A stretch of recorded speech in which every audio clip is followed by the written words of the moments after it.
அன்பு நண்பர்களுக்கு வணக்கம். லேபர் படை இயக்குனர் சத்யபதி கங்குவா மிகப்பெரிய எதிர்பார்ப்பை தூண்டி இருக்கிற இந்த படம் இன்றைக்கி ரிலீஸ் ஆகிருக்கு. சூர்யாவை நம்பி முழுக்க எடுக்கப்பட்ட திரைக்கதையாகவே இந்த படம் இருக்குன்னு சொல்லலாம். சிறுத்தை சிவா அவர்கள் இந்த படத்தை ஸ்பீடாக எடுத்திருக்காரே தவிர, ஆனால் ஃபீலாக எடுத்திருந்தால் உலகத்தரத்துக்கு உயர்ந்த கான்செப்ட் இது. ரெண்டாவது இந்த கண்டென்ட் உண்மையாலுமே 1000 வருஷத்துக்கு முன்னாடி நடந்த ஒரு மலைவாழ் மக்களில் இருக்கிற ஒரு 5 கிராமத்தோட, அதாவது 5 நகரத்தோட கதைன்னு கூட சொல்லலாம். ரோமானிய அரசர்கள் நம்ம நாட்டில் இருக்கிற ஒரு சில பகுதிகளை கைப்பற்ற வராங்க. ஒரு 25,000 படை வீரர்களோடு நிற்கிறாங்க. அங்கேருந்து இந்த கதை ஸ்டார்ட் ஆகிற மாதிரி ஃப்ளாஷ்பேக்கில் சொல்கிறாரு சிறுத்தை சிவா. இருந்தாலும் கூட இந்த படம் சிங்கம் பண்ண மாதிரி ரொம்ப ஸ்பீடாக போகிறதுனால அடுத்து என்னன்றதை கன்வே பண்ணிக்க முடியல. இந்த மாதிரியான கதைலாம் மணிரத்னம் சார் இயக்கிய பொன்னியின் செல்வன் மாதிரி ஒரு ஃபீலாக சொல்லி ட்ரை பண்ணியிருந்தாங்கன்னா சூர்யாவோட இமேஜ் லெவல் வேறு மாதிரி இருக்கும். இருந்தால் கூட இந்த படம் சூர்யாவோட ஆக்டிங் தான் இந்த படத்தை 2.5 மணி நேரம் உட்கார வச்சுருக்கு.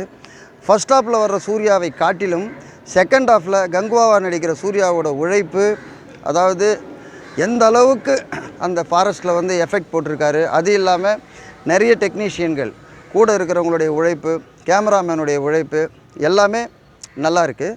அதே சமயம் ஹாலிவுட்டுக்கு அளவுக்கு இந்த படத்தை கேமரா ஒர்க்கும் இருக்குது, எல்லாமே இருந்து.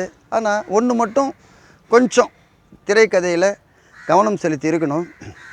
இந்த மாதிரியான மொழி படங்கள் பண்ணும்போது நம்ம அந்த வட்டார மொழிகள் இருக்குது. 1000 வருடத்துக்கு முன்னாடி தமிழ் இப்படி பேசியிருப்பாங்களா, நம்ம கொஞ்சம் சர்ச் பண்ணியிருக்கலாம்.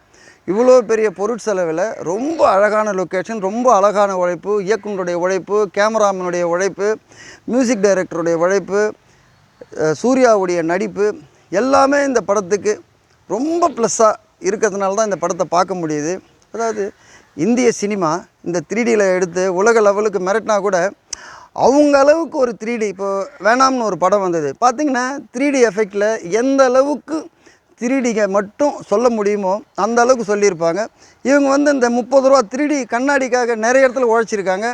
அந்த உழைப்பை இவங்க திரைக்கதையிலையும் சுவாரஸ்யப்படுத்தணுன்றதை கட் பண்ணிவிட்டு ஃபீல் பண்ணணுன்ட்டு பண்ணியிருந்தாங்கன்னா இவங்க போன உழைப்பும் இவங்களுடைய ஸ்கிரிப்டும் இவங்களுடைய லொக்கேஷனும் இவங்களுக்கு பெரிய பலத்தை கொடுத்துருக்கும். இருந்தாலும் இந்த படத்தை சூர்யா ஃபேன்ஸ் போய் பார்த்தீங்கன்னா உங்களுக்கு ஒரு வித்தியாசமான சூர்யாவை, கடினமான உழைப்பை தகுந்த சூர்யாவை நீங்கள் இந்த படத்தை பார்க்கலாம்.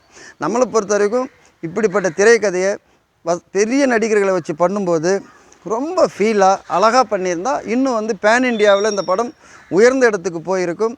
இருந்தாலும் இவருடைய முயற்சி, உழைப்பு இதில் தெரியுது. 1 டைம்ஸ் பார்க்கக்கூடிய நல்ல படம்.